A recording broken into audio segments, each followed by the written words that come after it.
My guests really need no introduction, but I will regardless. The Obsessed 2016, Brian Constantino, Sarah, Bruce, and the man that needs no introduction, Wino. Wino, let's dive right in. I know you got a new lineup intact here. What's going on? We got to take it to a new level. This is absolutely the most powerful move that we could have made. I think we put it together. We made a lot of decisions, man. A lot of good decisions, I think. Finally making good decisions. It's never too late for good decisions. That's right. No, I'm super happy. We have Bruce Falkenberg on bass. Definitely. We have Seraphim on second guitar. This is a kind of a fucking brand new thing for the Obsessed. Add a second guitar. Of course, Brian, powerhouse. Definitely. I mean, I think that it's time to take it somewhere else, man. The new album, is it wrapped? Man, I mean, the guy that's running our sound night, Frank Marchand, he recorded it.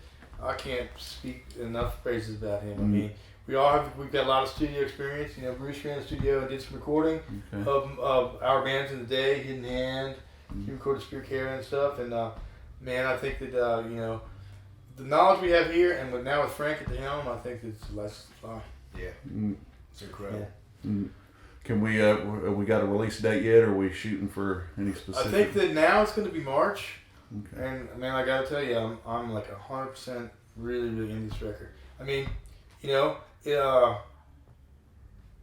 did it with the old lineup, and man, it sounds fantastic. I think it's one of the best sounding records that I've ever been part of. And man, I tell you what, I can't wait. The cover looks fantastic. Yeah. Relapse is behind us 100%. They dig it.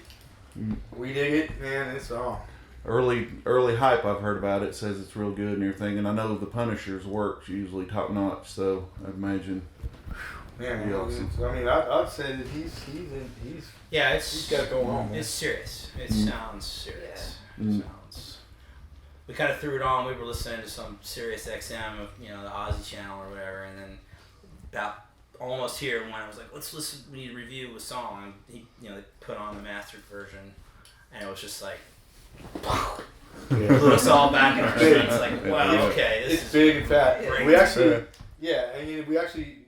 Frank's idea was to send out one song to a couple different people to test the mastering, and we actually ended up with a tried and true Relapse guy, Alan Duches. Yeah. And man, he did a fucking phenomenal job of me, man.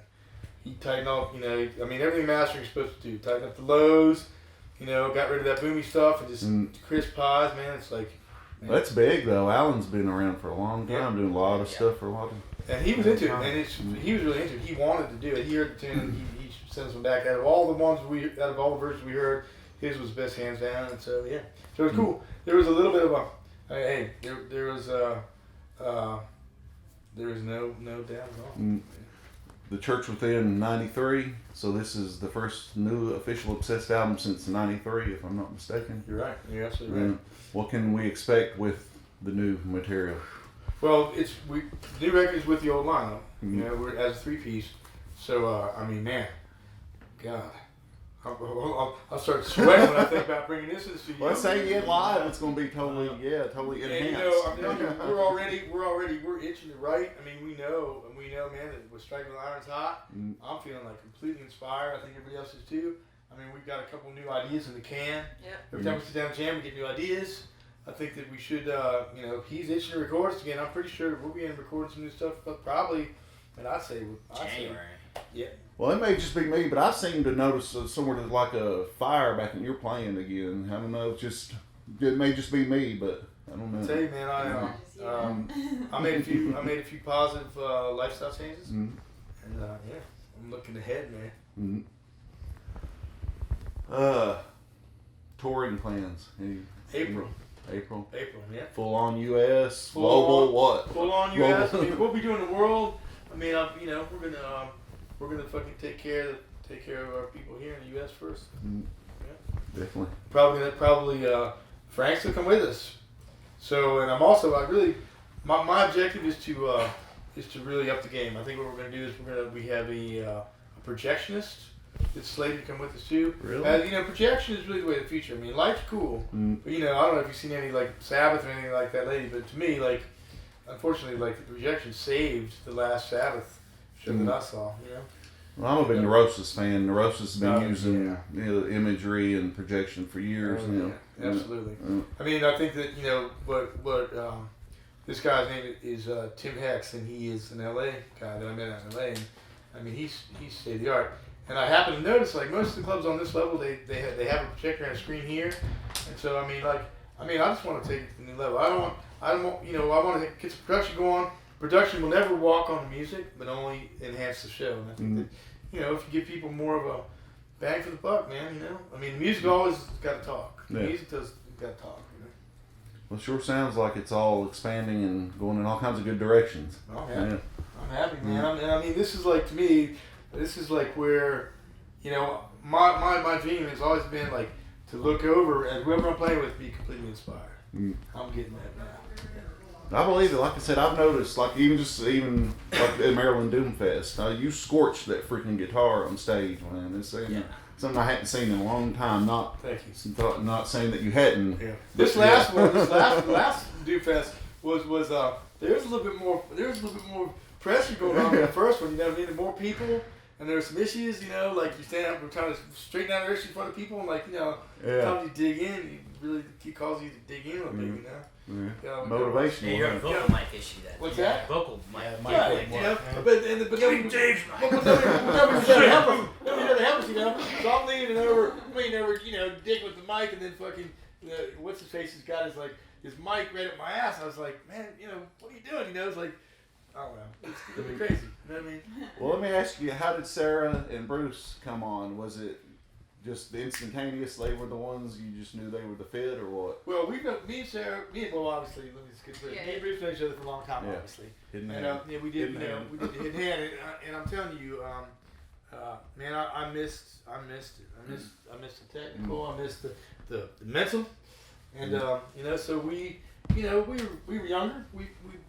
We analyzed it and we realized this is what we wanted to do. And me and Sarah, we're a couple, and this is the first time I've ever done anything with my significant other. But musically, Brian and I are. Yeah. It's all one big love. Everybody is hot tub. But works really. But the bottom line is, okay, I'll tell you. We've been playing together a couple of years. Well, we met about 8 years ago or so. Right. She was in Kate's band Hatchet Face for a minute. Okay, right? yeah. That's how we met, right? Yep, and he was, I met him, he was helping us load in, he grabbed my amp, I'm carrying my tab. I thought you said you were going to grab something else. No. Not no Trump shit. I was thinking like ass. Not no Trump shit. No. That would go bad. No, but all of a sudden Wino was helping me haul my amp up on stage, and we're covering St. Vitus and stuff, and I was like, holy shit, and it turns out to be one of the nicest guys. Within a couple of weeks, he was coaching me on how to do, amp splitting and stereo amp setups, and she called me up out of the blue and asked me. She called me up and says, "What's the best way to hook two amplifiers together, 200-watt heads together?" I mean, they was fucking love them first. I said there's about 5 ways we can do it. And I just got out the pen and pencil, She's speaking your language, huh? But then the other thing is, then I went to the studio. They asked me, the Hatchet Face asked me to co-produce a couple songs. So we went to Chris Kozlowski's, and I sat up in the control room and stuff, and they were doing their parts. And she got between her guitar tracks. Man, I thought she was pro. I mean, we're up in the control, we can't see her, so we're talking to her. And man, she was like, it's my first recording. Launch me in, let's do it again. Like, the first time recording, I thought she handled it until the pro. I was completely impressed. So, I just had this in my head, and so... we didn't see each other for 6 years or something. Right. All of a sudden, he emailed me, said, you want to play some music? And I was like, I sat straight up in bed, and I started playing the guitar, right away. I was like, yeah. So, and ever since then, we've been doing some acoustic gigs, but now this is electric, finally. Yeah. So, I must say, it's like,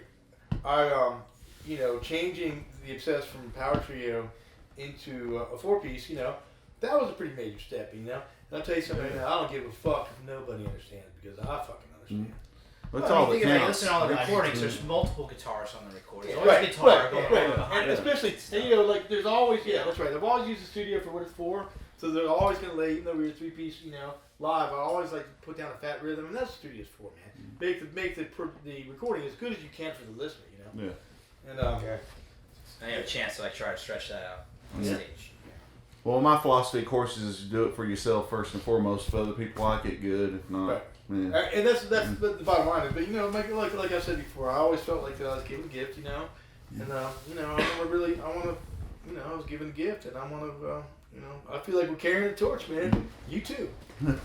Well, I just do my part. We're all in it together. But So, I got to tell you, we wouldn't be able to do it without the backwood and the fire. And Brian's enthusiasm is boundless. And this is really like, I mean, how many times I've been asked to do obsessed reunions and stuff, man. I never wanted to do it. I mean, I got tired of doing that. I mean, we did some stuff with Greg and Guy, over in Amsterdam. Whatever, that was pretty cool. Did some stuff, with Reed Rayleigh, in the Metal Doom Fest, and that was cool, I saw the Scion Fest gig. I think that was like 2010 when you all first. Man, I don't really want to. Yeah. Memphis. Yeah. I'm not even gonna say much. All right. Yeah, I'll just I had leave that it night at there, that. I mean, that's one of those nights, Yeah, it happens. It happens, you know what I mean? Mhm. But anyways, so when we're doing Spirit Caravan, and and the wheels were coming off the wagon a little bit, and one day, I don't know, I kind of think Ed didn't really like playing live. He really didn't like the pressure, and I think he was really, in his own weird way, I think he was kind of trying to hip us to Brian, because he kind of he arranged it in rehearsal one day, so Brian sat down on the drums to play No Hope Goat Farm, and me and Dave, we looked at each other like, what the fuck, there it was, and so later on, on Spirit Caravan tour, him and his wife would come out to see us play. And at some point in time, Chicago. At some point in time, I was standing next to him, and I was looking at him. I said, "Are you thinking what I'm thinking?" And we had that telepathy because he knew what I meant, So I think it was a little bit. Looked at him and went, Brian's a shocking for machine, both, man. No shit about that. Yeah. But anyways, the end result was, we have a rehearsal base at his pad. He's got a gorgeous pad out there where we can sort of let it all hang out. And man, I tell you, I want to take it all the way. It sounds like a good ending point for me. Anything Yeah. anyone wants to add? Open floor, open forum. be looking for the album in March. I mean, it's phenomenal. I mean, Sacred. Sacred came out better than we could even expect. Yeah. I mean, Sounds good.